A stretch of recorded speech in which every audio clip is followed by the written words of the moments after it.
The No Fake channel checking in, and we are doing a review of Great Wolf Lodge, and we're just gonna get right into it.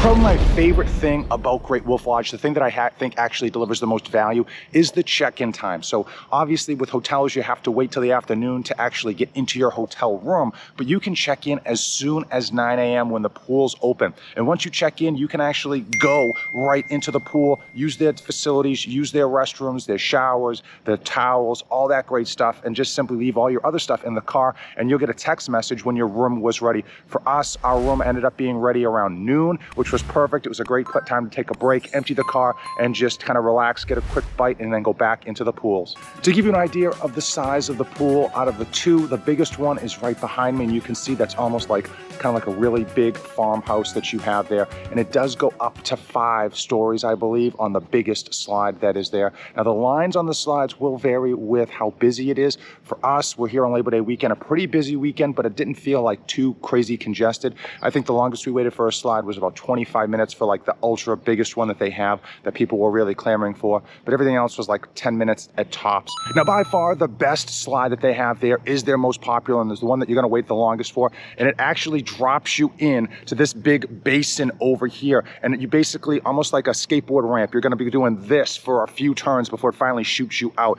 Definitely worth the wait. I actually really enjoyed it, and my son, even though he's 9, was a bit scared by it, but frankly he's going to be doing it again this morning before we end up checking out.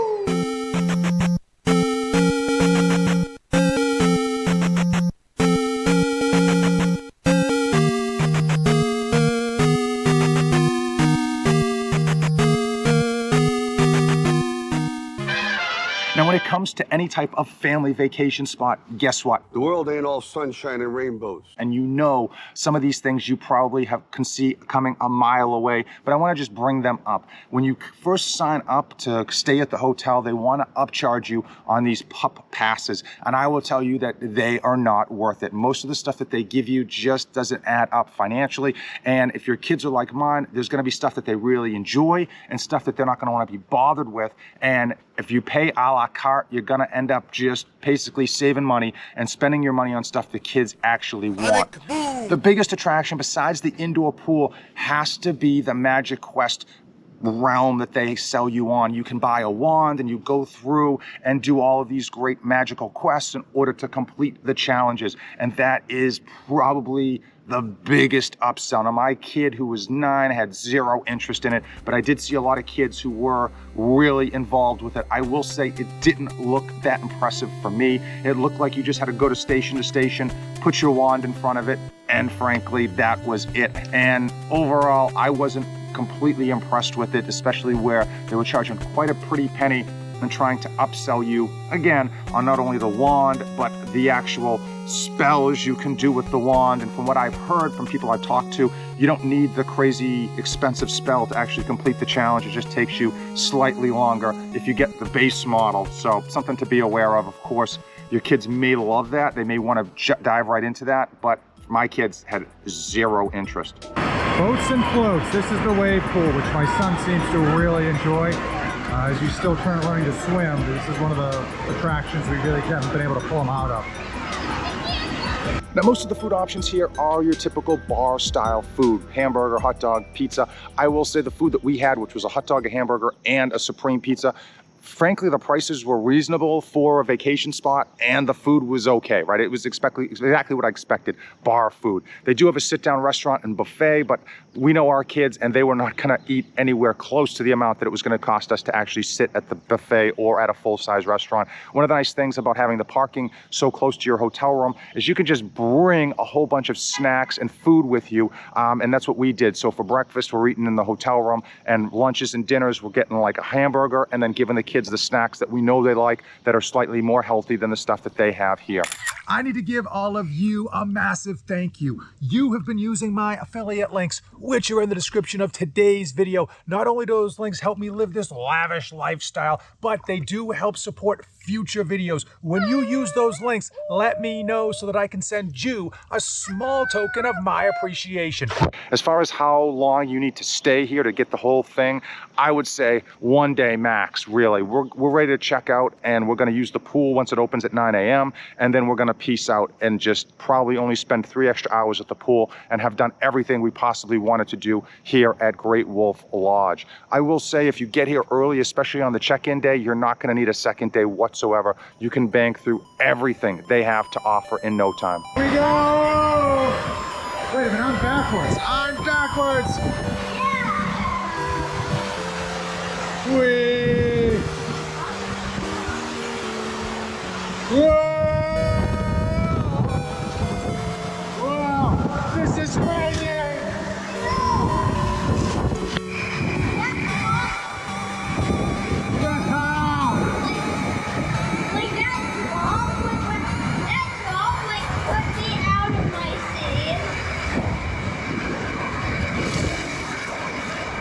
As far as the space on how big this place is, if you look at the photos online, you're gonna think it's twice or even 3 times the size that it actually is. They do have a lot of stuff here, but they pack it into a very small location based on how much stuff they actually have. So don't be surprised if you have to like do a double take on some of those online photos when you actually get to that spot and imagine where the cameraman actually had to be standing to take that photo. The third biggest attraction has to be the arcade. It's actually fairly big, robust, and it has a ton of stuff actually mixed in.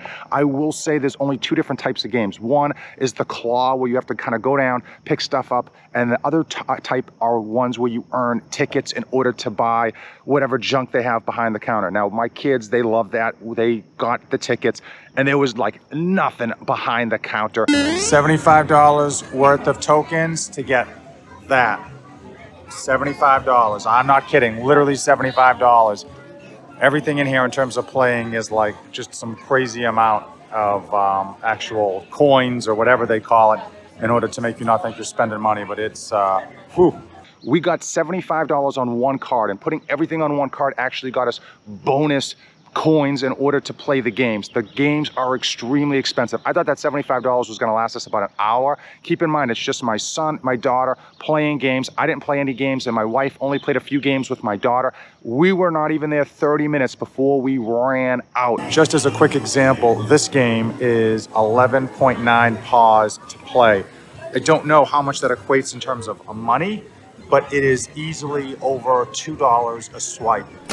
Now, we got a suite on the 6th floor, and I will tell you, it was clean, it was spacious, and actually everything we could possibly want, with 2 queen-size beds and a place to kind of sit and eat, and a big screen TV that you could grab Netflix if you already have a Netflix account or any of the other apps and watch TV. The kids loved the room, and I will say that I was pleasantly surprised with how nice the room was. As far as the pricing, they do vary. There's tons of packages and all that other stuff, and it depends if you come on a weekend or a weekday, so I don't want to get into the pricing, but I think we paid like $172 plus all of the junk fees for the one night that we stayed here, and that's a Sunday into Monday, but today, Monday, is Labor Day 2023, just for reference. One thing that was a bit of a nuisance with being on the 6th floor versus a lower floor is that the water pressure was so-so, not necessarily an issue, but I wish it was a little bit better. That's just me being nitpicky, and the elevators are actually fairly slow. So if it's a peak time, you may be waiting a bit at the elevators to go all the way up to the 6th floor, and I think for many people, if you have the option, you might want to pick a